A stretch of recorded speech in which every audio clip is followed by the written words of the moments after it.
성경 말씀 같이 보시겠습니다. 오늘 말씀 누가복음 4장 40절, 41절 두 절 말씀입니다. 왜 똑같은 본문을 또 하느냐?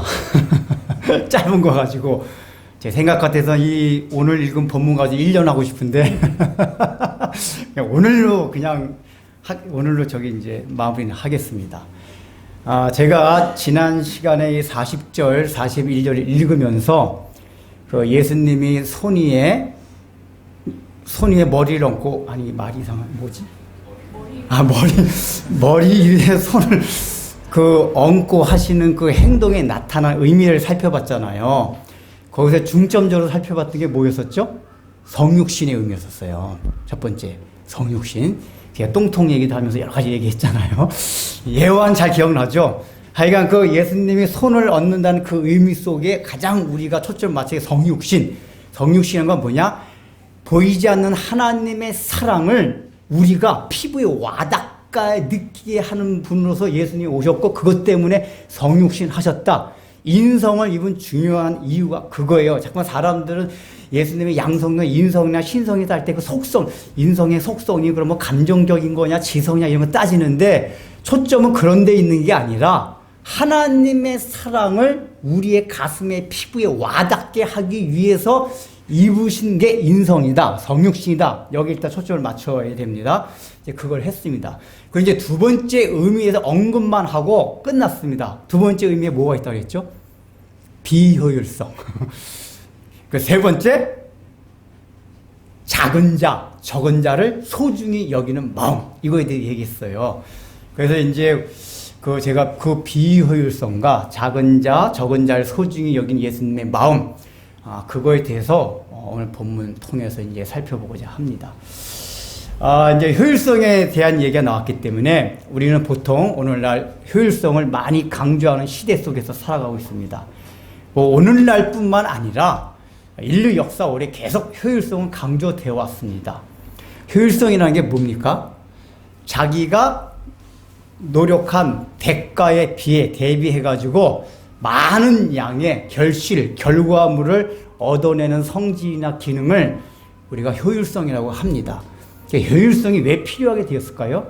만일에 에덴 동산에서 아담화가 타락하지 않았더라면 효율성이 필요 없어요. 왜냐하면 에덴 동산에서는 풍성한 하나님으로부터 나오는 근원이 있기 때문에 모든 자원이 무한하고 풍성했어요.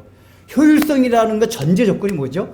제한된 자원, 유한한 시간과 공간, 이게 있기 때문에 그 결과물을 극대화시켜서 많이 나오게 하기 위해서 필요한 게 효율성이란 말이에요. 그러니까 전제는 제한된 자원, 유한한 공간, 이게 효율성이 생겨나게 된 전제란 말이에요.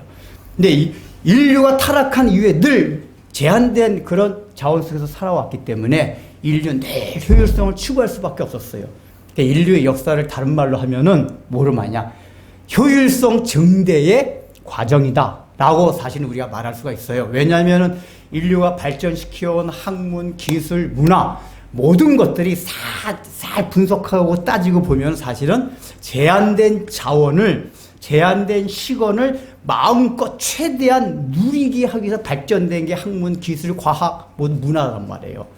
그래서 그 인류의 역사는 사실은 효율성 증대의 과정이다.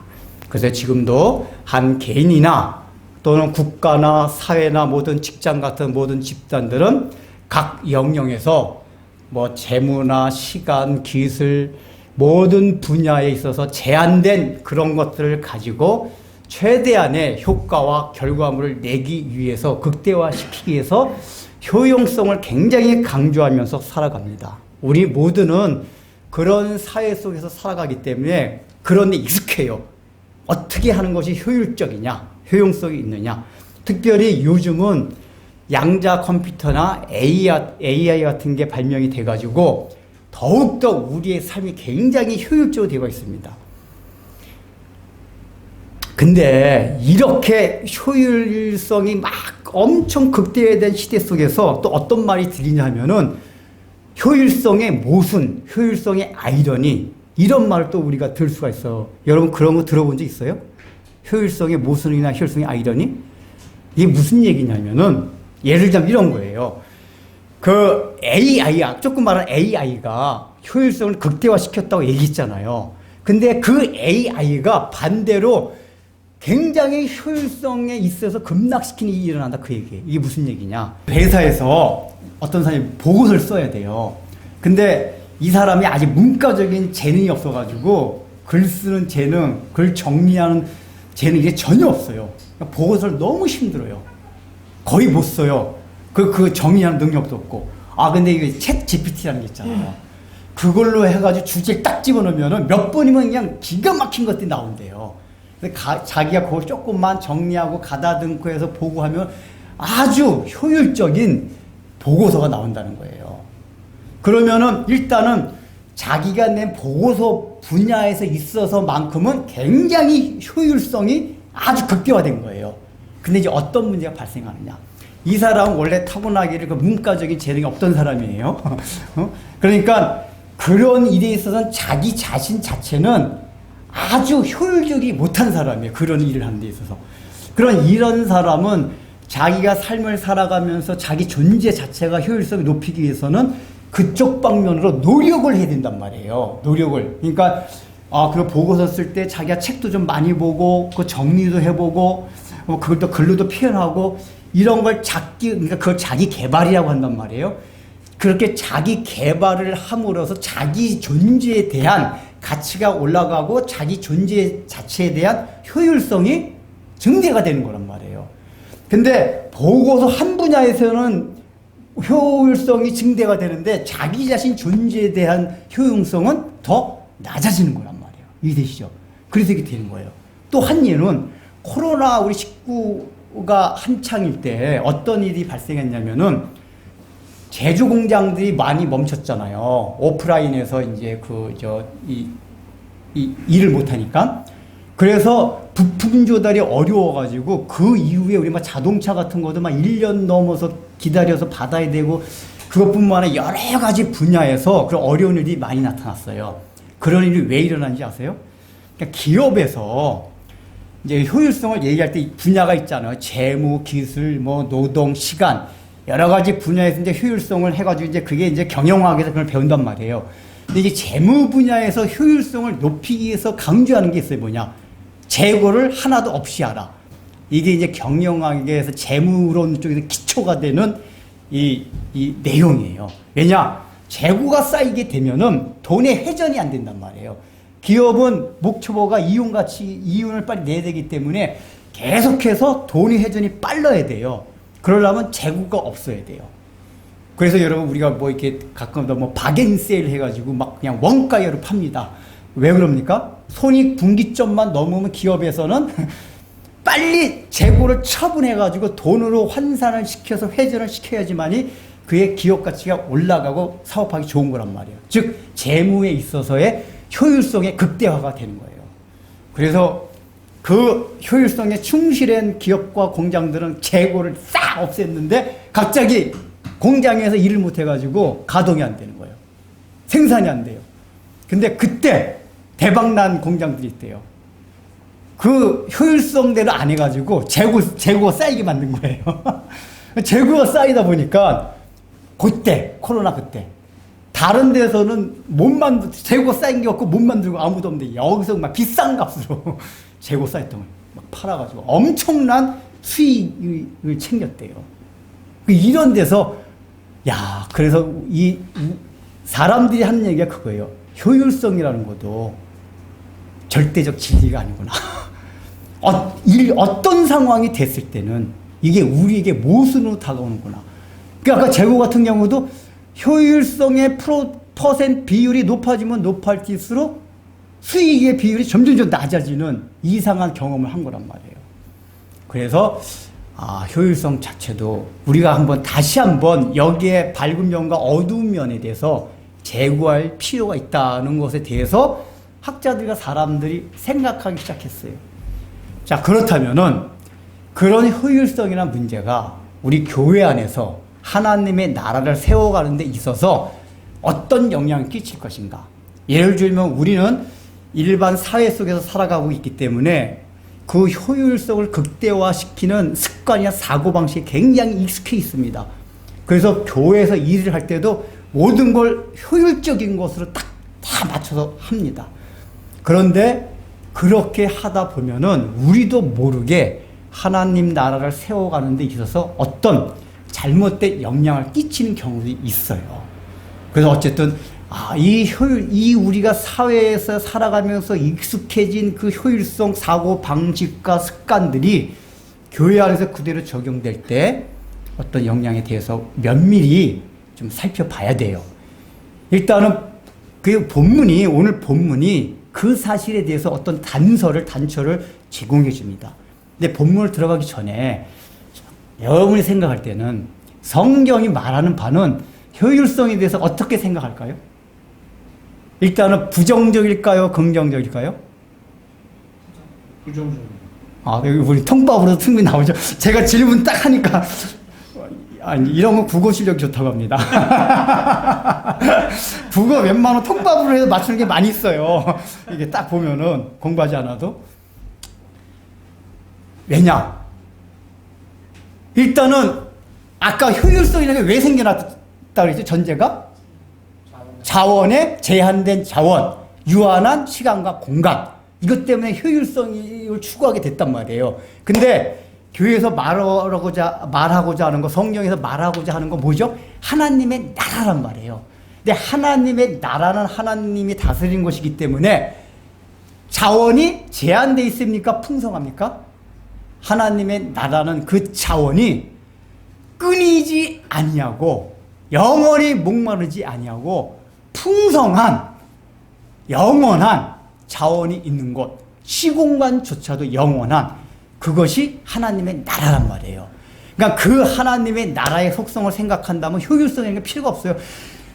아니 아무리 뭐 이렇게든 저렇게든 계속 나오는데 예를 들면은 뭐 필요한 게 뭡니까?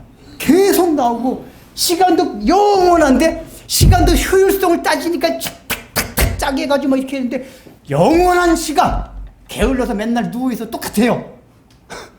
공간 내 제약을 안 받아요. 효율성인 게 아무 의미가 없어요. 이해되시죠?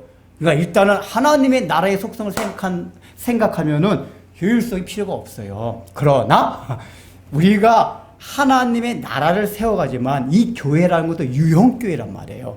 하나님의 나라의 원형을 갖고 그걸 추구하지만은 조직 자체가 인간이 모여서 인간이 만들기 때문에 또 어느 정도의 효율성을 추구할 필요성이 있는 건 사실이에요.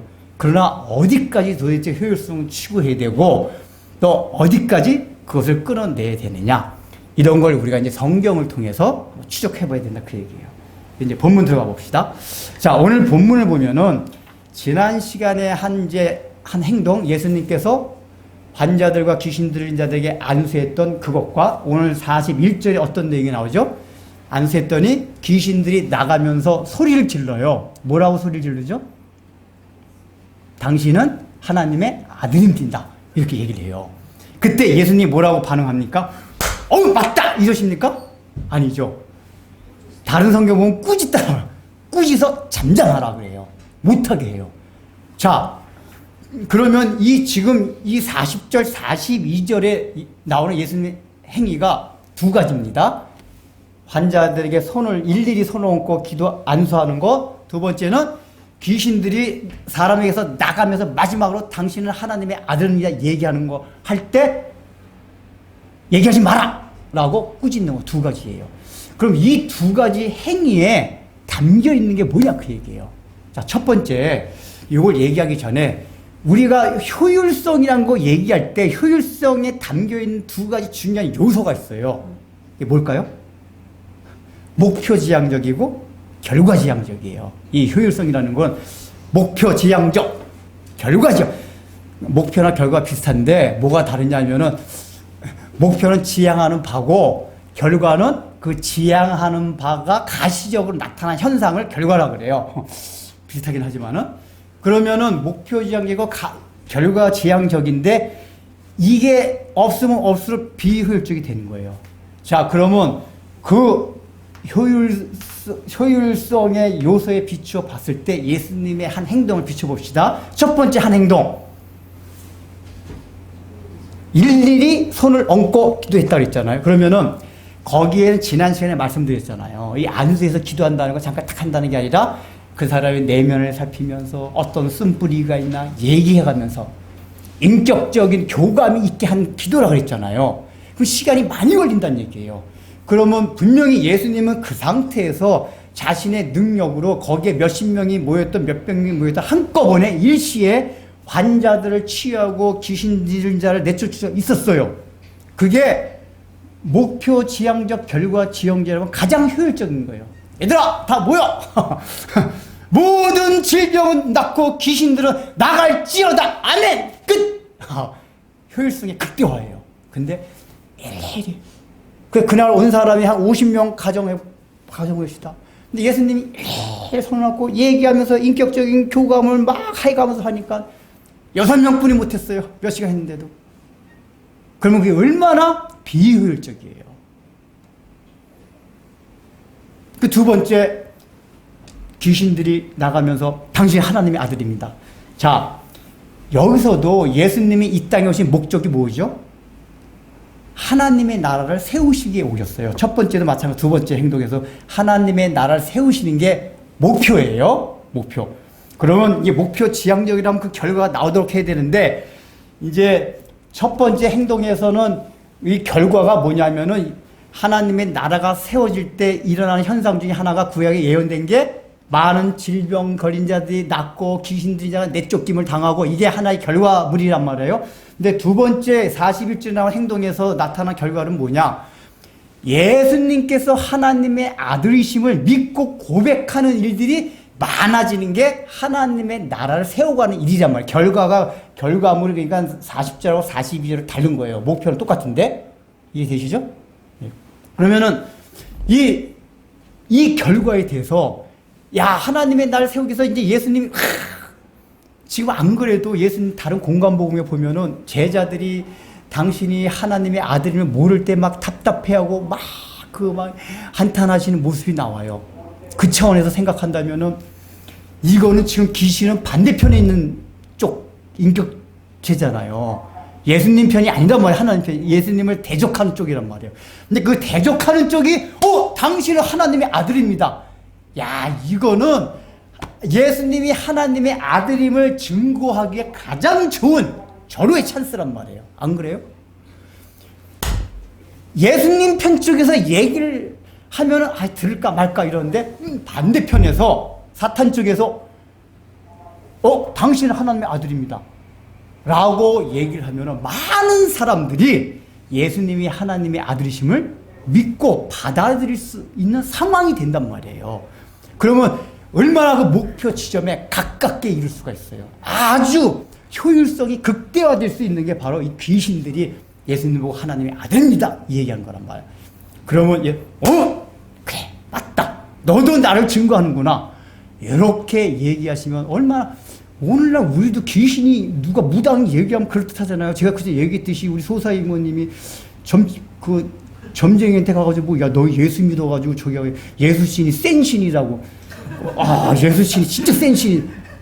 아니 우리가 전도할 때 안 믿더니 무당이 점쟁이가 얘기하니까 믿더라고요. 야 예수 그 양반 센 신은 센 신인가 보다. 그 신기해요 사람들이. 점쟁이가 우리 어떻게 해 우리 가족을. 뭔데 그 집 예수 믿는 집이라고. 그러니까 이 당시도 이 귀신 들린 사람 입에서 막 이게 한 번이 아니잖아요. 지난번에도 나왔잖아요. 귀신 들린 사람 나가면 당신 하나님의 아들입니다. 이렇게 얘기하니까 저 양반 우리가 그냥 메시아 정도 막 대강 이렇게 좀 뛰어난 분을 알았는데 하나님의 아들이네. 이렇게 할 거 아니에요. 그러면 당신을 증거할 수 있는 아주 가장 좋은 여건이 조성이 되는 거란 말이에요. 하나님의 나라가 세워진 데는 이보다 좋은 조건이 없어요. 효율성의 극대화가 이루어지는 순간 그 예수님께서 그 효율성 다 무너뜨려요. 귀신아 잠잠하라 그 소리 하지 마라 그렇게 얘기했단 말이에요. 아주 비효율적인 지금 예수님이 행동을 하시는 거예요. 그러면 여기서 이유 왜 그렇죠? 첫 번째는 제가 오늘 저 원고 쓴 거는 제가 써보니까 내용이 너무 많아가지고 올린 자료 순서대로 안 하고 막 합치기다 그러면서 설교할 겁니다. 참고하세요. 제가 원고를 2번 정리하면 다시 해가지고 할 텐데 항상 원고 옛날에 아닌데 그래도 한번 정리해서 정리해서 봤는데 양이 너무 많더라고요. 그래서 이게 오늘 양 엄청 많겠다 싶어가지고 이게 이거 뭐 이게 합치면 계속 해야겠다 이제 생각하는데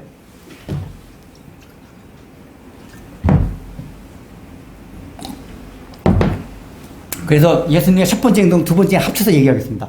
자, 이게 예수님의 첫 번째 행동에서는 왜 예수님이 비효율적인 행동을 하셨을까요? 작은 자, 그걸 지난번에 했던 거. 작은 자, 적은 것에 대한 관심과 소중함을 갖고 계셨기 때문에 그렇단 말이에요. 지난번에 성육신에 대해서 얘기했는데 거기 들어있는 의미에 대해서 언급은 했어요. 예수님의 마음은 뭐냐?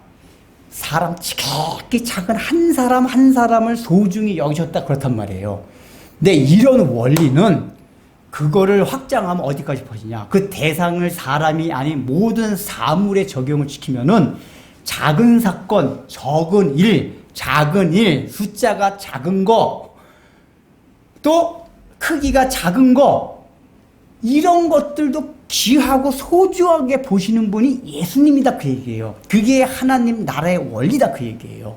그러면은 원래 효율성의 차원에서 따진다면은 효율성의 두 가지 요소가 목표지향적, 결과지향적이라고 했어요. 그러면은 그 목표를 이루고 빨리 결과물을 아주 많은 뛰어난 결과물을 얻어내기 위해서 필요한 게 뭐죠? 큰 영향력이 있어야 돼요. 그럼 그 과정에서 필요한 게 뭐냐? 큰 게 필요하고 많은 게 필요하고 높은 게 필요하단 말이에요. 이해되세요? 그 효율성을 이루기 위한 과정은 꼭 필요한 게 크고 많고 하여간 뭐 이런 것들 성공하고 높은 데 올라가고 이게 필요하단 말이에요. 근데 예수님은 작고 적고 낮은 이쪽으로 가셨단 말이에요. 효율성을 이루기 위한 반대 방향으로 지금 내려가시는 거예요, 지금.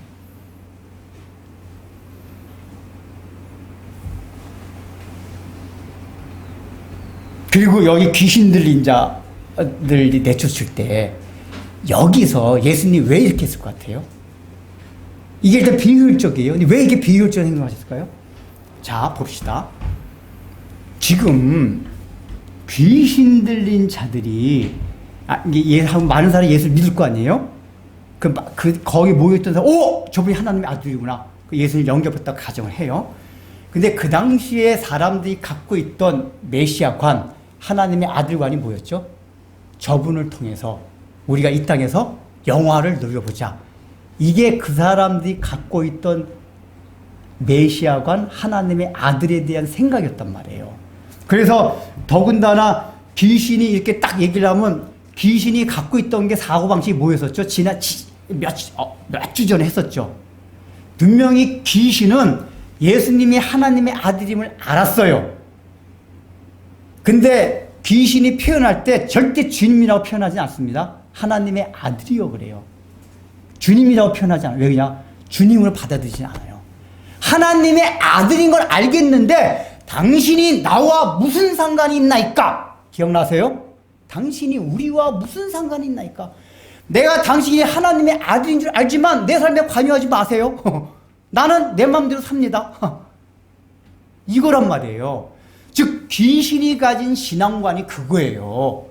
근데 지금 귀신이 증거하는 하나님이 그거기 때문에 이대로 예수님을 받아들이게 되면 그런 식, 예수님이 하나님의 아들인 줄 알겠는데요, 내 삶엔 관여하지 마세요.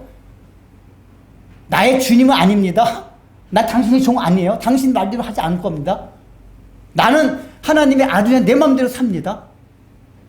이런 식의 신앙을 갖는다 그 얘기예요.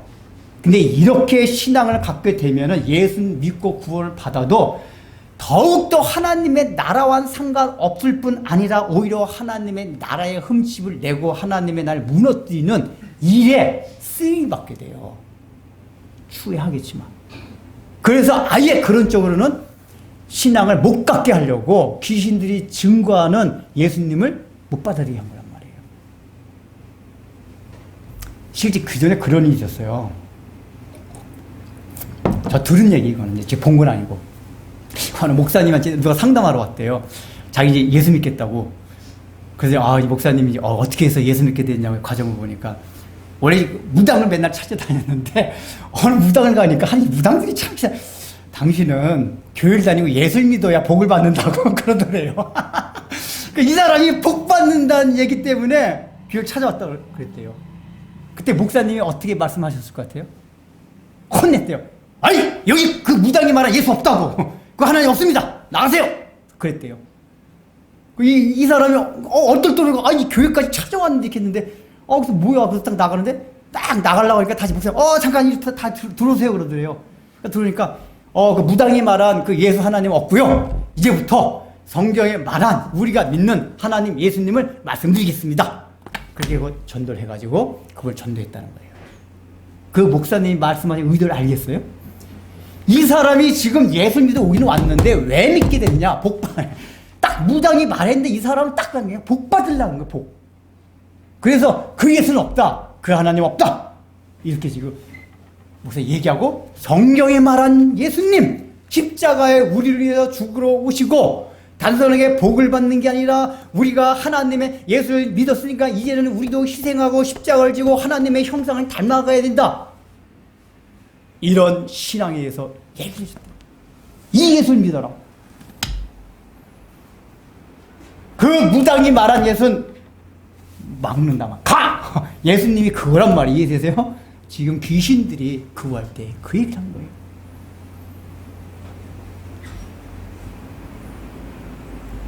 그러니까 지금 예수님이 그런 의미에서 말했잖아요. 그럼 뭐냐? 여기 두 번째 행동에서는 이게 효율성 측면에서 이게 생각한다면 어떤 게 나오냐면은 지금 귀신들은 하나님을 믿어도 정확하게 하나님의 나라의 원리가 무엇인지 정말 하나님이 누구인지에 대해서 실제적으로 잘 모르는 상태에서 하나님을 증거하고 하나님의 일을 하는 거란 말이에요. 일로 오늘날 우리말로 한다면은 우리가 교회 다니면서 하나님의 일을 해요.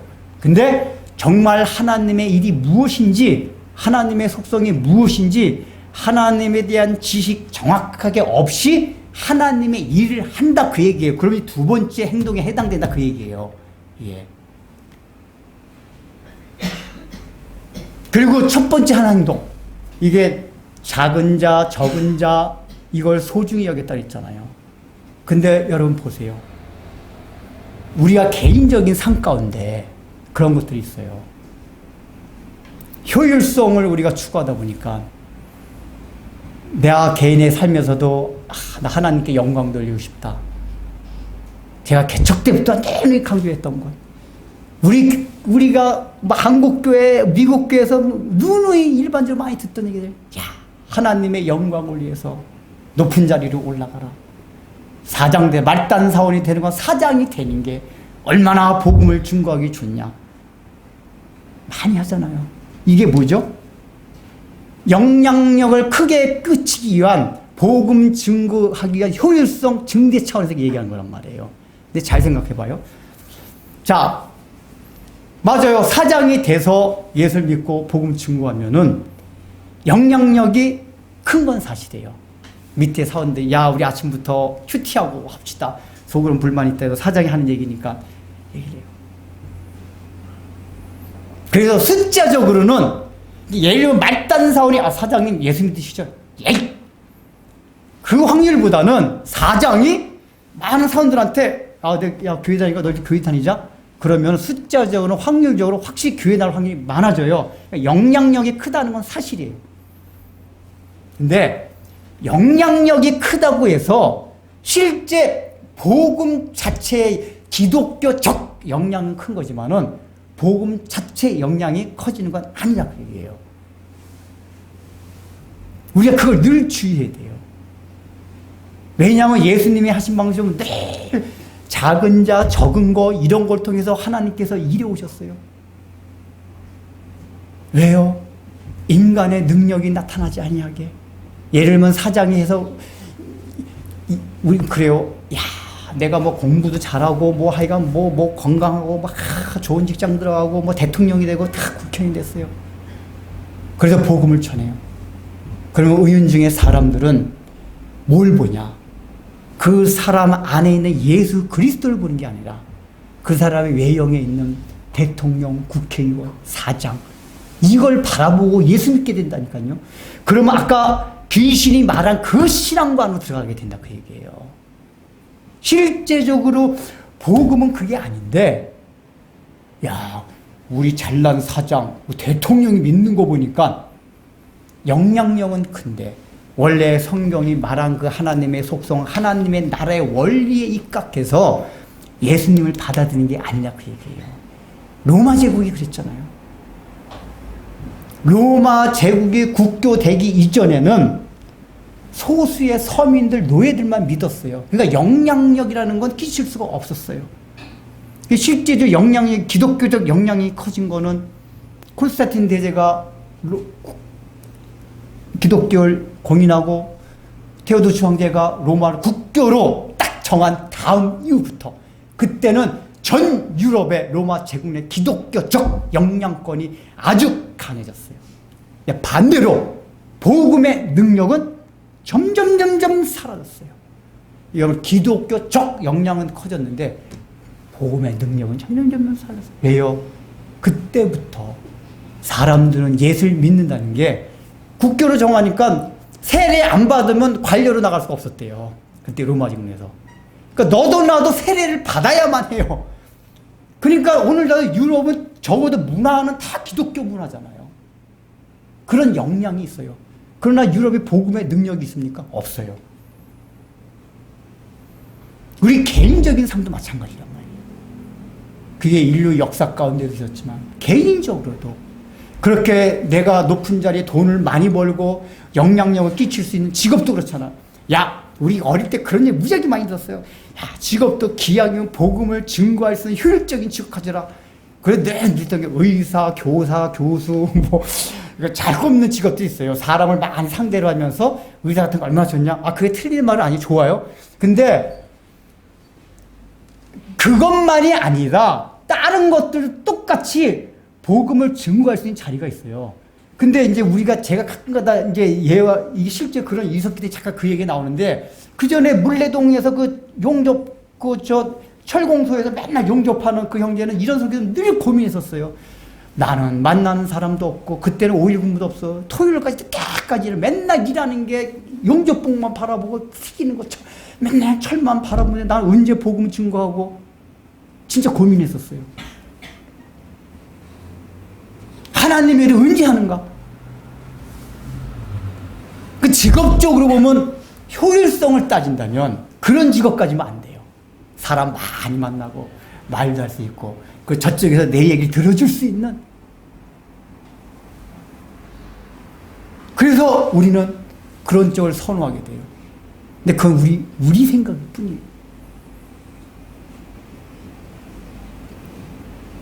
왜 그런지 아세요? 그 용접 일하는 그 사람은 사람은 만나지 않지만 이 사람의 성실함을 보고 그 사장이 야, 여기 힘들다고 맨날 몇 년에 빠져나오는데 넌 진짜 오래 잘 버틴다. 아, 요즘 그런 일 안 한대요, 젊은 사람들이. 야, 이 사람, 이 친구한테 뭐 이것도 먹고 저것도 먹고. 저는요, 그래서 교회 다녀가지고 신앙생활 하기 때문에 하나님 믿으니까요, 제가 뭐든지 열심히 성실합니다. 그래? 뭐 교회 다니기는 안 그런 것 같던데? 뭐 이런 식으로 하면서 이 사장이 감을 받기 시작한 거예요. 전 이제 거기까지 몰라요. 예수입니다. 그러나 그 사장을 통해서 또 어떤 식으로 하나님 역사에 가는지 몰라요. 우리가 그걸 알 수가 없어요. 여기에 대한 좋은 예가 있어요. 우리나라 초기 때, 이제 선교사들이 들어올 때, 처음에 이제 미국 북장로교에서 파송한 선교사들이 들어왔지만은, 나중에는 호주 선교사들이 많이 들어왔습니다. 근데 이제 호주 선교사들이 어떻게 들어왔냐면은, 제일 처음에 이제 들어온 애가 이제 헨리 데이비드라는 이제 호주 선교사가 있었어요.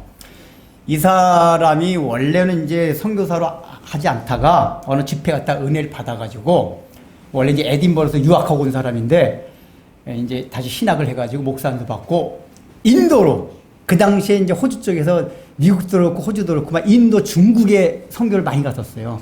그 인도로 이제 선교를 가려고 막 이렇게 기도하고 있는 중에 중국에 파송된 어느 영국 선교사가 지은 글을 봤어요. 근데 그 글 가운데 뭐가 있었냐? 중국 옆에 조선이란 조그만 나라가 있는데 그 나라에 정말 복음이 필요하다. 이런 글을 봤다는 거예요. 근데 그 글을 보면서 이 헨리 데이비드가 조선 가야겠다. 성령께서 그 감동을 주신 거예요. 그래서 이 사람이 1889년에 제물포를 통해서 이제 한양에 들어옵니다. 근데 이제 한양에 와보니까 이미 거기는 미국 북장로교 선교사들이 많이 활동을 하고 있어서 들어보니까 저 경남지방 부산에 선교사들이 거의 없다는 얘기를 들었어요. 그래서 나는 선교사가 없는 저 경남 부산 지방을 가야겠다 하고서 이제 5개월간 서울 이 한양에서 한국어를 열심히 했대요. 그래가지고 뭐 거의 설교를 웬만큼 할 정도로 한국어 실력이 했대요. 그러니까 이 선교사가 언어 능력이 굉장히 탁월했대요. 그러니까 고전어, 뭐 히브리어, 뭐 헬라어, 라틴어 이런 것도 줄줄이 깨고 외국어도 그러니까 한국어를 5개 외국 사람 우리나라 말 되게 어렵거든요. 형용사 같은 거. 근데 5개월간 해서 설교할 정도면 진짜 저보고 영어를 5개월 동안 하라고 저 10년 해도 못해요. 저는 언어에 저는 이렇게 능력이 안 탁월해가지고 근데 이 사람은 이제 5개월간 공부해가지고 이제 딱 설교할 수 있을 정도 한국어실이 됐대요. 그래서 이제 10월 달에 89년 10월 달에 들었다 4월 달에 이제 부산에 이제 도보로 이제 가기 시작했대. 인도자 한 명, 한국 인도자 한 명. 그냥 가면서 엄청 고생을 했대요. 한 40일간 30 며칠간 걸어서 갔으니까. 잘 때도 별로 없고 막 그냥. 그래서 너무 과로한 탓에 부산에 딱 도착해가지고 그때 전염병 그 당시에는 막 폐렴도 많았고 천연두 같은 것도 있었거든요. 그 두 가지 다 감염되고 막 고열이 나기 시작했대요. 부산 도착하면서 한날 저녁에. 그 다음날 하나님 부르심 받았대요. 그러니까 부산에 도착한 다음날 그날 밤부터 열이 나서 다행히 그 사람이 도착했을 때 미리 연락을 취한 그래도 부산에 한 명 와 있었던 캐나다에서 파송한 게이라는 선교사가 있어가지고 그 사람 아플 때 막 여기저기 약 취해가지고 뭐 이렇게 응급처치도 하려고 막 했지만 했는데 이제 결국 이제 하나님 부르심 받았는데 그래서 이제 그 게일 선교사가 그 유언 같은 거 다 받고 임종하는 과정 다 지켜보면서 그 이제 글을 남긴 거예요. 글을 남겨가지고 호주 선교 보낸 거예요. 이 게일이라는 선교사가. 여기서 많은 선교사들이 그렇게 생각했대요. 게일 선교사부터. 아니. 그때가 31인가 둘이었대요. 이 데이빗, 이 선교사가. 젊은 나이에. 그때 얼마나 영혼에 대한 열정이 있고, 선교사로 갖춰야 될 그 언어적인 능력도 탁월하고, 이 조선민족을 사랑하면 너무 크고, 생판 모르는 조선민족이고, 오고, 그것도 서울 땅이 아니라 저 부산 경남 지방으로 가고,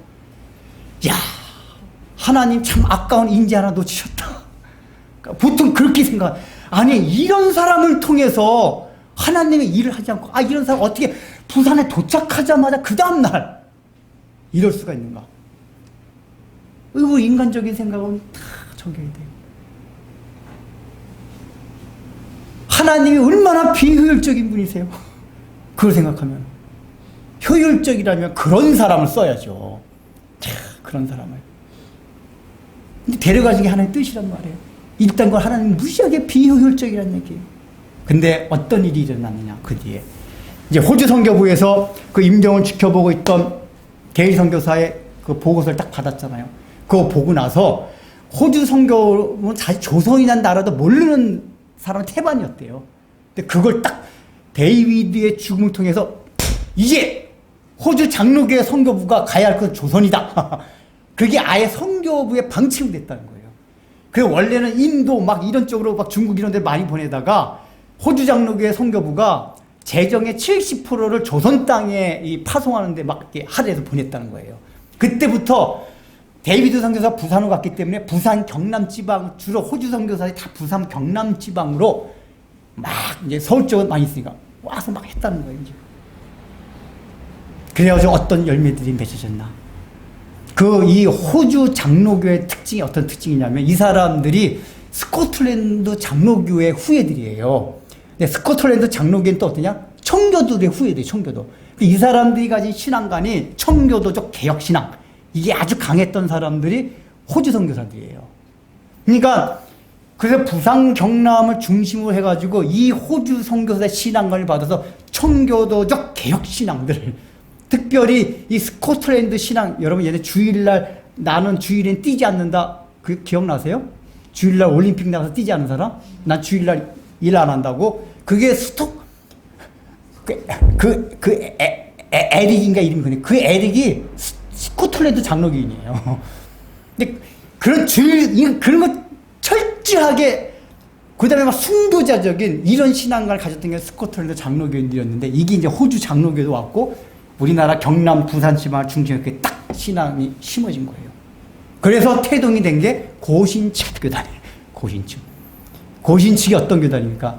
일제시대 때 전 한국교회가 총회적으로 신사참배 가결해서 신사 앞에서 절해라 했을 때 반대한 사람 전부 경남, 부산 지방에 있던 교회들이었어요. 목사님들과.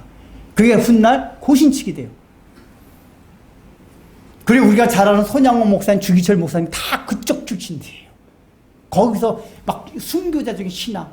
그리고 손양원 목사님 같은 경우도 그때 나중에 여수에서 애양원에서 사역을 하셨잖아요. 손양원 목사님. 나환자들 막 피고름 빨아주고. 이런 사상을 어디서 받았냐. 이제 손양원 목사님 전도사 시절에 이제 어느 교회에 하면서 한센 환자 그 병원을 가게 되었는데, 그 병원을 누가 했냐? 맥켄지라고 해서 이 데이비드 선교사의 죽음을 통해서 오게 된 호주 선교사들이었어요. 이 사람들이 와가지고 부산에서 유명한 일심병원도 세우고, 그 전신 세우고, 그 다음에 그 당시에 나환자 근처도 안 갔던 그런 시대에 나환자들만한 이한 병원을 세우고, 그래서 치료하고. 그러니까 거기서 손양원 목사님이 너무 감동을 받았다는 거예요. 그래서 이게 나중에 손양원 목사님이 여수의 애양원에 가서 하는 그 사역에 아주 동기가 되었대요. 그러니까 이런 경남, 부산을 중심으로 하는 우리 신앙의 우리 선배들, 그게 다 결국은 누구의 영향입니까? 일찍 죽은 헨리 데이비스 선교사란 말이에요. 그분은 아무 일도 하지 않고 갔어요. 우리 볼 때는 하나님 인재 하나 놓치셨다, 이렇게 말할 정도로 너무 아깝게 간 것 같은데, 하나님은 그렇지가 않단 말이에요. 인간은 일하지 않지만 하나님은 일하세요. 나중에 심판 때는 예수님이 말씀하십니다. 애야, 너가 얼마나 나 때문에 수고하고 일 많이 하고 너가 많은 복음 영혼들을 살렸느냐. 예? 제가요? 조선 땅에 가자마자 부산에서 복음 증거하기 전에 저 주님 앞에 왔잖아요. 아니다. 너가 죽은 그때부터 복음의 일은, 하나님의 일은 시작이 되었다. 상을 받아라. 아유, 어찌 제 상입니까? 아닙니다, 주님. 왜냐면 데이비드 선교사는 자기 한 게 없잖아요. 여러분, 성경에 예수님이 왼손이 하는 일을 오른손이 모르게 하라고 그랬죠. 이게 겸손이라는 측면도 있는 거지만은, 실제로 이 데이비드 선교사 같은 일이 왼손이 하는 일을 오른손이 모르게, 제가 한 게 없는데요? 실제 자기 한 게 없어요, 분명히. 아닌데요? 없는데요? 근데 우리 주님은 네가 있다 그러는 거예요. 왜요? 우리는 알지 못하는 나비 효과가 일어난 거예요. 거기서 작게 여기선 찻잔 속에 흔들렸는데, 그게 돌고 돌아서 저 지구 반대편에 태풍이 되는 나비 효과가 복음에 있어서도 일어나는 게 얼마나 많은지는 몰라요. 우리는 그걸 생각할 수가 없어요. 나비 효과가 일어난 걸. 근데 우리 하나님은 바로 그게 너가 한 거다. 그 요한계시를 보면은 예수님이, 야, 너가 많이 했다. 멸류관 주먹. 예? 주님, 제가 한 게 없는데요. 벗어가 주님께 주고, 아니다, 네 거다. 아니다, 주님 겁니다. 주거니 받거니, 이 하나님의 나라란 말이에요. 이게 개인적인 모든 삶의 영역에서 마찬가지예요. 우리는 늘 인간적인 방식으로 효율성만을 가지고 하다 보면은 내가 무엇인가 일을 하고 있어야 존재의 가치를 느끼고 보람됨을 느껴요. 하나님의 일조차 그렇단 말이에요. 그런 걸 굉장히 주의해야 돼요. 아까 지금 말한 개인적인 삶에서도 마찬가지. 그래서 개인적인 삶에서도 우리는 각자 공부가 잘하면 잘한 대로, 못하면 못한 대로, 건강하면 건강한 대로, 병에 걸리면 걸린 대로, 사업이 잘 돼서 돈을 버는 대로, 사업을 뚝딱 망하게 하는 대로 아무 상관이 없어요. 왜냐? 나는 내가 일하는 게 아니라 하나님이 일하신단 말이에요. 나는 몰라요. 그걸 눈으로 당장 볼 수가 없단 말이에요. 근데 우리는 그걸 늘 생각하다 보니까 하나님, 제가 입꼬라지가 돼서 어떻게 하나님의 영광을 위해서 살겠습니까? 아니에요. 그 꼬라지라도 얼마든지 하나님의 영광을 위해서 살 수가 있어요. 왜요? 거기서 하나님 자체를 즐거워하면 되는 거예요. 여러분, 소요리 문답의 첫 번째 문답이 뭐죠? 시작! 인간의 제일 되는 목적이 무엇이뇨? 하나님을 영화롭게 하고 그분을 영원토록 즐거워하는 것이다. 이게 뭐냐? 하나님께 영광 돌리는 것과 하나님을 즐거워하는 것이 이거로 같다고 얘기해요. 우리는 영광 돌린다는 게 뭔가 일을 하는 걸 생각하잖아요. 근데 하나님을 그 자체를 즐거워한다는 이 말이 사실 이해되세요? 하나님을 즐거워한다. 그러니까 하나님이 하신 일을 즐거워한다 이러면 되는데 하나님을 즐거워한다고 해야죠. 이게 뭐죠? 어떤 일을 하지 않아도 하나님 그분 자체를 생각하며 그분의 성품을 생각하며 그분의 하신 일을 생각하며 그분이 지으신 자연 만물을 바라보며 그냥 누리는 거예요. 그게 하나님께 영광 돌리는 거란 말이에요. 근데 우리 정말 인간적인 효율성의 관점에서 생각하니까 내가 어떤 일을 해서 결과물을 내야지 하나님께 영광 돌린다라고 생각하는데 착각이라고 얘기해요. 모세 보세요. 모세가 가장 성경에 많은 신뢰들이 있지만 우리가 잘 아는 모세. 모세는 애굽에서 왕궁에서 자랐지만은 어릴 때부터 유모가 자기 친엄마였잖아요. 유모가 히브리 교육을 시킨 거야. 너는 애굽에서 자라지만은 너 원래 애굽의 왕자가 아니다. 넌 히브리인이다. 우리 조상 아브라함과 이삭과 야곱에게 한 이 지금 노예로 있는데 우리는 우리 조상들에게 예언한 대로 여기를 탈출하는 거다. 그 히브리인들의 그 이 가치관과 철학을 계속 심어줬어요. 그래서 모세는 이제 왕자가 되었지만 그 사고 강했잖아요. 히브리를 너무 사랑했어요. 그리고 늘 마음에는 그 엄마가 얘기해준 그거, 야 언제 그 하나님의 나라 이루어지신가? 여기다 염원이 있었어요. 그리고서 히브리인들이 노예하는 현장에 가보니까 지들끼리 싸우고 있잖아요. 히브리인들끼리. 그래서 열받아가지고 하다가 살인하게 된 거예요. 이게 살인하게 된 동기가 굉장히 선한 동기예요. 왜냐면 답답한 미친놈들, 야 지금 우리끼리 똘똘 뭉쳐도 지금 저길 텐데 왜 우리끼리 싸워 이 밥통들아. 그러다 보니 그치 네가 뭔지 참견해. 뭐 이런 식으로 하다 보니까 욱해가지고 사람 죽이게 된 거 아니에요. 거기서 뭐죠? 모세는 하나님의 일을 하려다가 살인한 거예요. 하나님의 일을 하려다가 하나님을 망쳤어요. 그러나 하나님은 그것도 선용하셔서 미디안 광야로 모세를 내뭅니다. 자, 그럼 여기서 잠깐 효율성 측면에서 따져봅시다. 하나님이 효율성이라는 관점을 가지고 일하신다면은 모세가 애굽의 왕자가 된 다음에 역사적으로 실제로 모세의 생모가 아니라 갑자기 말이 생각이 안 나네. 그 귀여운 여자 공주. 그 사람이 후계를 이었대거든요. 그러니까 모세가 실제적으로 왕위를 되게 컸대요. 살이 쫓겨나서 그런 거지. 그러면 좀 기다렸다 모세 왕이 된 다음에 왕의 칙령이노니 모든 히브리인들을 다 내보내줘라. 이러면 얼마나 효율의 극대화. 아무 그거 없이 그냥 왕의 명령으로 이스라엘 백성들이 쫙 한 번에 탈출하가 있었어요. 근데 하나님은 그 방법을 모세가 왕자로 있을 때 하지 않냐고 일단 미디안 땅을 내몰아요. 거기서 40년간 썩습니다. 그럼 두 번째 문제가 또 뭐죠? 지금 이스라엘 백성들은 신음하며 탄식하면서 기도하고 있다고 그랬어요. 하나님, 우리 조상에 하신 그 약속 빨리 이뤄주세요. 이 노예에서 400년간이나 있었는데 빨리 여기 나가게 해주세요. 이스라엘 백성들의 신음 소리가 하늘에 닿았다고 그랬어요. 그렇게 이스라엘 백성이 신음 소리 하면은 빨리 구출해 줘야 되잖아요. 근데 일단 40년간 늦어진 거잖아, 실제적으로는.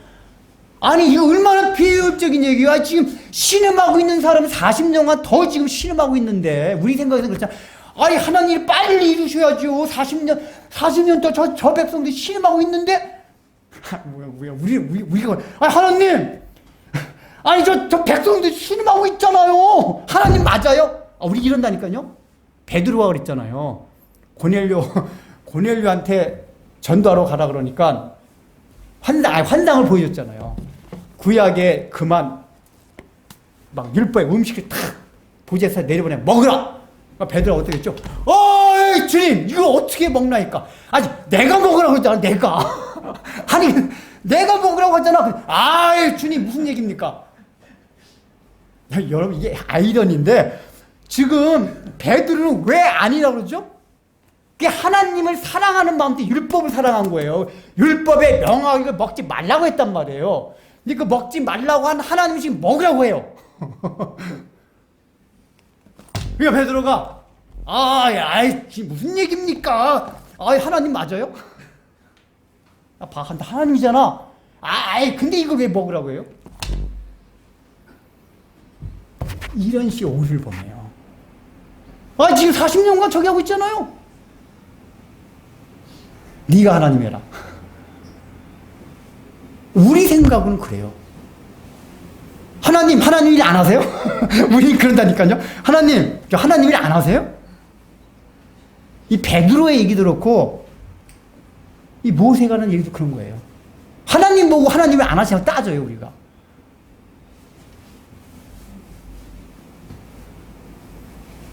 근데 하나님은 계속 일하고 계셨어요. 어떤 일하고 계셨죠? 하나님의 일은 원래는 뭐죠? 하나님의 나라를 세우는 거예요. 근데 일하고 계셨어요. 어떤 일입니까? 모세로 하여금 40년간 미디안 광야에서 자아를 죽이는 그 일을 하고 계셨어요. 자아를 부인하는 그 일을 하고 계셨어요. 처음에는 모세도 얼마나 기세가 등등해서 내가 근데 애굽의 왕자인데 내가 이제 때만 되면 맨날 지나가는 상인들에게 왔다 갔다 정보 들으면 야, 요새 애굽 상황이 어떠냐? 야, 구태타 안 일어났냐? 길 쫑긋하고 한 10년간 15년간 그랬을 거예요. 점점점 지나면서 관심도 없고 애굽에 누가 왕이 되든 말든. 그리고 미디안 광야에서 진짜 양치기가 된 거예요. 나는 진짜 별 볼 없는 존재다. 아무것도 할 수 없는 존재다. 그 왕자 있을 때 갈 때 모든 걸 다 내려놓게, 자기를 내려놓게 하는 일을 하셨던 거예요. 왜냐? 하나님은 하나님이 일할 때 사람을 통해서 하시는데 자아가 있으면 하나님이 힘드세요.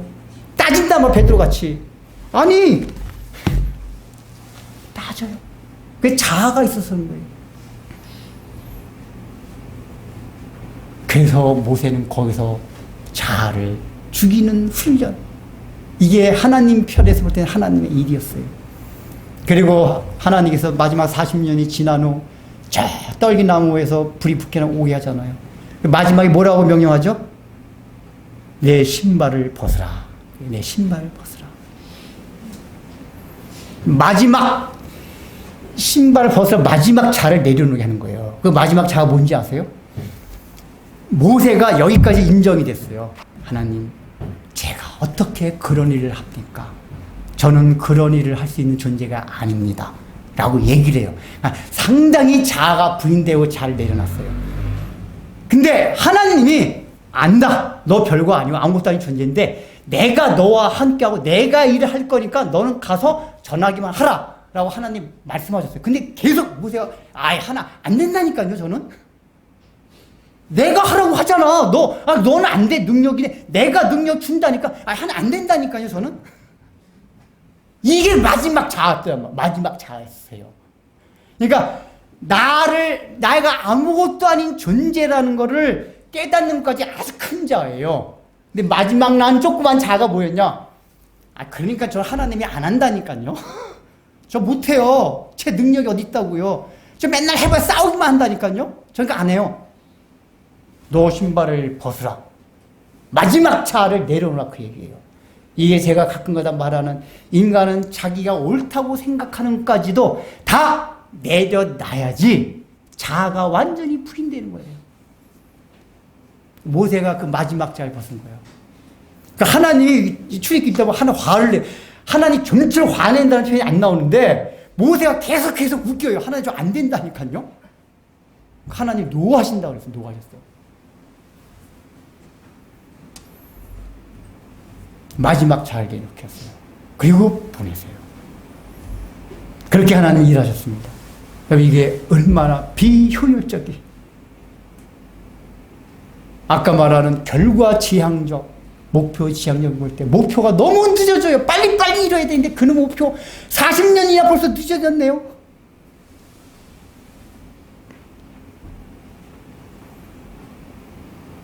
우리가 이러지 않냐 그 얘기예요. 여러분의 개인적인 삶일 뿐만 아니라 우리가 교회 일할 때도 마찬가지예요. 제가 사실 직분자들 요번에 새로 임직하고 그래서 직분자들 따로 좀 이렇게 해가지고 한번 직분자들만 위한 설교를 하려고 했는데 그냥 오늘 이 설교로 그걸 가름하겠습니다. 직분자들이에요. 일단은 왜냐 직분자된 건 교회를 앞서서 섬기는 분들이기 때문에 우리가 교회 일을 하다 보면은 늘 어떤 오류에 빠지냐면은 인간의 자기의 열심, 효율성 이런 걸 가지고 일하려고 해요. 그러다 보니까 부딪혀요. 그래서 싸워요. 그 싸움이 바로 끝인 경우도 있지만 어떤 게 그것 때문에 아예 교회가 막 그냥 분열되는 경우도 있어요. 이 얘기대로 별거 아닌, 시작은 별거 아닌 건데 나중에 끝에 가 교회가 장로파, 목사파, 집사파 막 나눠져가지고 그 왜 그 처음에는 다 선한 의도로 뭐 의논을 한 거예요. 교회를 하다가 의논을 하는데 의견이 틀려요. 근데 각자 자기 주장을 합니다. 왜요? 분명히 내가 생각하는 게 이게 더 하나님의 일하는 방법이라니까? 각자 그래요. 여러분, 교회 일을 해나가는 데 있어서 내가 인간의 열심을 하고 있느냐, 하나님의 열심을 하고 있느냐, 판가름하는 기준이 있어요. 그게 뭐냐? 어떤 의견들이 나왔을 때 끝까지 자기 주장을 내세우면 그건 무조건 인간의 열심이에요. 하나님의 열심은 그런 것이어서, 그래, 당신 말도 옳다. 이제 한 가지 비유를 들게요. 이제 어느 남매가 있습니다. 아주 꼬마 어린애가.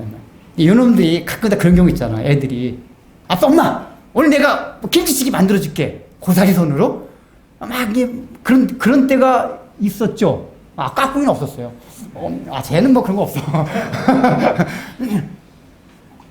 근데 그러면은 아니 공휴일날 아이고 그래 너 김치찌개 만들어줄게. 그래 알았어. 그 식탁에 딱 앉아서 애들은 이제 그 주방에 들어가서 뭐 한다고 이제 막 그릇 냄비 꺼내고 뭐 고춧가루 마늘 끓여 다 해요. 그럼 자 부모 입장에서 잘 생각해봐요. 여러분 이 아이들이 아무리 김치찌개 잘해도 부모 입맛에 들겠습니까 안 들겠습니까? 안 들어요. 아무리 아이들이 잘해도 엄마가 하는 걸 절대로 못 따라해요. 근데 부모는 왜 하죠? 그 아이들이 하는 걸 보고 즐기는 거예요. 여러분들이 둘이서 오빠 고춧가루 엄마가 하나 넣던데 아니야 나 엄마가 2개 넣던데 2숟갈 넣던데 뭐 하나 넣을까 2개 넣을까 하다가 그래 그럼 2개 넣어볼까? 2개 넣고 마늘도 넣던데 이런 걸 지켜보는 과정이 부모님에겐 즐거움과 기쁨을 되는 거예요. 꼭 경험하지 않으셨나요?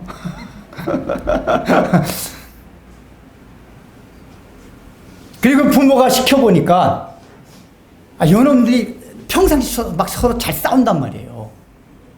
근데 요런 일을 시키다 보니까 지들끼리 의논해가지고 왜냐면 둘이서 꽃젓고 하나 넣을까 2개 넣을까 마늘 넣을까 뭐 아니야 엄마 버섯 넣는 것 같은데 버섯 넣을까 뭐 넣을까 그러면서 서로 이렇게 타협도 하고 절충도 하고 이런 걸 배우는 거예요. 그러니까 부모 입장에서는 첫 번째 애들이 그거 하는 거는 뭐냐? 그 애들 그거 시키는 이유가 그 하는 것 자체가 보는 게 너무 즐거워요. 기쁨이 돼요. 두 번째 실질적인 목적. 이놈들 요걸 하는 걸 통해서 맨날 싸우기만 하던 놈들이 지멋대로 하던 놈들이 이런 걸 통해서 서로 그래 오빠한테 좀 맞춰볼까? 아니야 내가 너한테 맞춰볼게. 이런 거 배워간단 말이에요. 일석이조. 일석이조. 근데 하다가 엄마 고춧가루 하나만 넣었거든? 아니야, 분명히 엄마가 2개 넣었어. 둘 다 맞아요. 왜냐? 엄마는 김치찌개 양에 따라서 어떤 때 고춧가루 한 숟가락 넣기도 하지만 어떤 때 2숟가락 넣고 어떤 세 숟가락 넣기도 하고 그런단 말이에요. 그렇죠? 다 맞아요. 그게 상황에 따라서. 근데 여러분들은 그때그때만 그거 내용을 알 수가 없잖아요. 여러분들은. 그러니까 하나 넣는 게 맞네, 2개 넣는 게 맞네. 그러다가 서로 타협을 막 싸운다. 아니라니까! 엄마 분명히 2개 넣었어! 너 하지마! 나 2개 넣는다. 그러면 부모가 어떻게 했어요? 야! 2개 나와라! 하지마! 이런단 말이에요. 누가 너 싸우랬어? 하지마! 나와! 왜요? 어차피 부모 입장에서는 한 숟가락 넣나, 2숟가락 넣나, 5숟가락 넣나 다 맛없어요. 실질적으로는 엄마 하는 거야 못해요. 왜요? 부모는 그냥 그 자체가 즐거운 거예요. 그래서 여러분들이 서로 한 숟가락 넣게. 그러면 너 한 숟가락, 나 2숟가락, 3숟가락 넣어볼까? 뭐 이렇게 해가지고 3숟가락 넣자. 다 넣었어. 아, 그게 얼마나 짜고 맵겠어요. 근데 부모가 딱 먹을 때 어떻게 얘기하죠? 오, 너무 맛있네. 아이고, 우리 귀염둥이들 너무 맛있다. 야, 아빠가 오늘 너네들이 너무 맛있게 해줘가지고 내일은 너희들이 좋아하는 피자집 가서 제일 맛있는 피자 사줄게. 얘네들은 요거이라고 완전 왕창 얻어내는 거예요, 지금. 하나님이 그러려고 우리한테 일을 맡긴 거란 말이에요. 요 전도도 하나님이 직접 하시면 그냥 직방이에요. 꿈에 나타나서 내가 누군지 아느냐. 꿈마다 나타나봐요. 매일 밤마다. 하나님 믿을게요. 안 그러겠어요? 하나님이 직접 하시면은 효과 만점이에요. 근데 우리의 전도란 말주변도 없는 지식도 없는 우리를 통해서 아이고 그냥 이렇게 전도하게 해가지고 왜 하나님의 일을 하게 하시냐 그 얘기예요. 하나님이 그 일 자체를 즐겁게 아이고 여러분들이 김치찌개 어차피 너희 맛없는 거 알지만 그러나 맛있다고 여겨줄게. 너희가 일하는 걸 내가 일하는 것으로 여겨줄게 라고 해주는 거란 말이에요. 그래서 고춧가루 하나 넣든 마늘을 넣든 뭘 넣든 아무 상관없어요. 뭘 넣어도 하나님은 다 맛있다 그래요. 우리가 싸우지 않고 잘 하기만 둘이서 오선도선 하기만 하면 아이고 맛있다. 그리고 상 준단 말이에요. 마지막 심판날에 우리는 한 게 아무것도 없어요. 아이고 여러분들아 너무 잘했다. 너 얼마나 마늘이 했느냐. 내 피자 사자. 너희들 생각도 못한 제일 고급 피자 멸류관을 주마.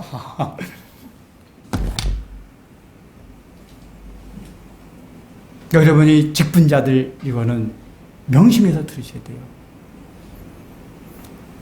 서두에 말씀드렸듯이 교회라는 게 조직체이기 때문에 어느 정도 효율성의 원리에 따라서 경영할 필요는 있어요. 그러나 세상에 있는 회사나 직장이나 국가와 같이 100% 그런 데가 아니에요. 왜냐? 우린 조직체이긴 하지만 하나님의 나라의 모습을 닮아가려 모인 데가 교회이기 때문에 그래요. 그래서 하나님의 나라의 원리가 여기에 적용되어져야만 한다 그 얘기예요.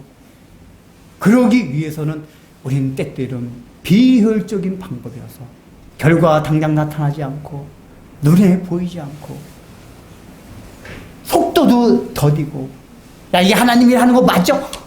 열심히 인사하는 거야. 야 지금 우리 교회가 하나님 일 하는 거 맞냐? 하나님은 그 가운데도 일하고 계세요. 우리는 모르지만 근데 우리가 판단한다니까요. 이거 먹으면 안 되는 건데요. 지가 다 판단해. 인간들이 웃겨요. 베드로 보면 진짜 웃겨. 그래서 그 사등 맨날 웃어요. 사등에 그러면서 베드로가 하나님 이거 어떻게 먹습니까? 내가 하나님이다.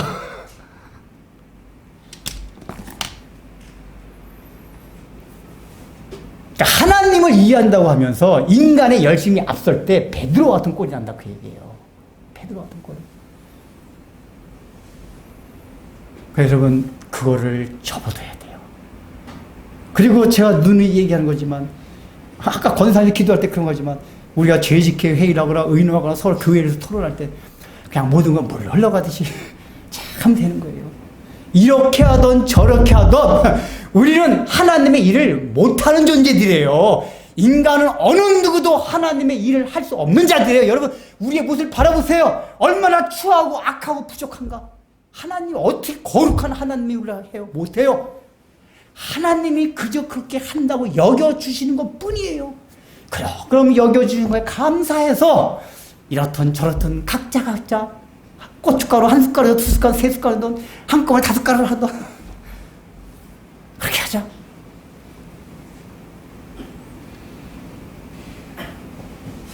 그래서 자기 주장들만 하는 게 아니라 서로 의견을 존중하고 그럴 수 있구나.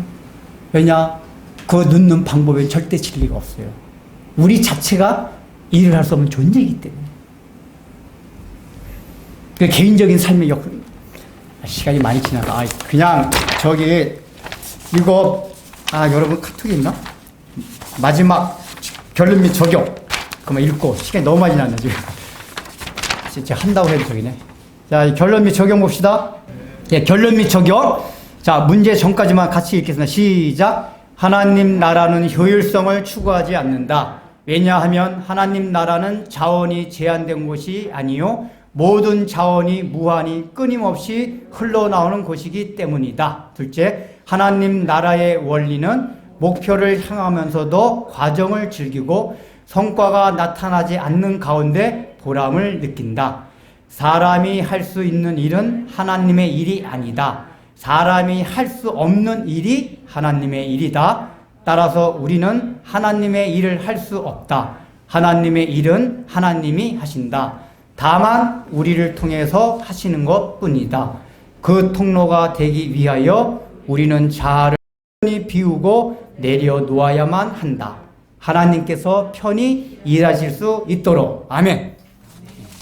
감사합니다. 사랑하는 주님, 저희들을 위하여 십자가에 못 박혀 돌아가신 그 은혜와 사랑을 생각하며 주님 앞에 봉헌합니다. 참된 봉헌은 그저 물질 얼마 드리는 것이 아니라 온전히 자아를 쳐서 부인하고 자아를 온전히 내려놓음으로 우리가 하나님의 나라의 일을 해나갈 때 자기의 열심, 자기의 신념으로 하는 것이 아니라 늘 앞서 인도해 가시는 하나님만을 따라가며 내 생각과 또 나의 지금까지 살아온 익숙한 삶의 방식이 맞지 않을지라도 그 방식을 따르며 주님의 나라를 세워갈 수 있는 그런 것만이 참된 봉사요 주님 앞에 참된 헌신임을 마음속에 깊이 간직하게 하여 주옵소서. 예수님 이름으로 기도합니다. 하나님, 오늘도 귀한 말씀과 하나님 나라 진리와 또 우리가 어떠한 믿음과 신앙 위에서 교회에 소속되어 있고 또 하나님을 어떻게 섬겨가야 할지 귀한 말씀으로 깨닫고 교훈받습니다. 하나님, 저희 마음에 깊이 새기며 하나님의 뜻 앞에 서려고 하오니 그 마음으로 고개 숙인 모든 분들의 심령 위에 은혜를 더하여 주시옵소서. 이제는 우리 주 예수 그리스도의 은혜와 하나님의 사랑하심과 성령의 말씀으로 하나님 뜻 깨닫게 하여 주심이 하나님 나라의 효율성, 하나님 나라의 비효율성, 무엇이 하나님의 뜻인지 우리 스스로를 잘 돌아보며 하나님 앞에 결심하고 믿음으로 서기로 작정하고 머리 숙인 진리빛 교회 성도님들의 신앙과 삶 위에 이제로부터 영원토록 함께 있을지어다.